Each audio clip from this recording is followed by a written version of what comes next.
Khozea nan umdi an hum sina asiam lai na roa na lung afa lo dai hum varwan na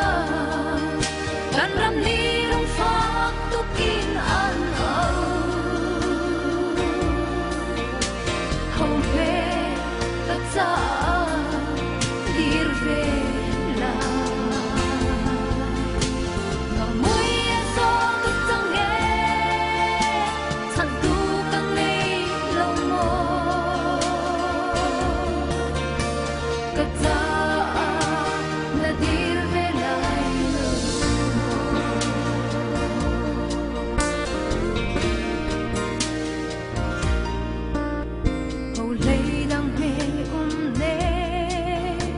kan thum le ram cha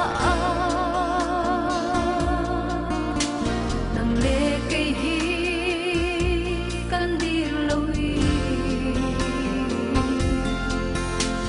undang pa mo dir ne on ha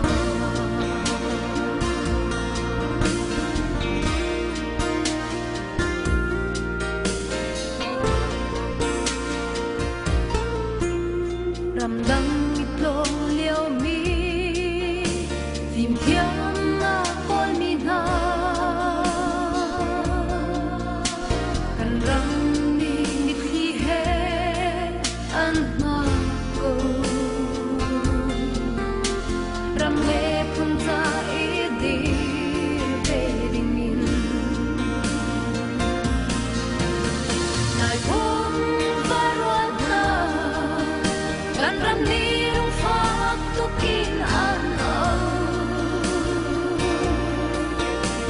hong he bat sa dir ve la mui so tu tang e chan tu kan nei lo mo ka ta na dir ve lai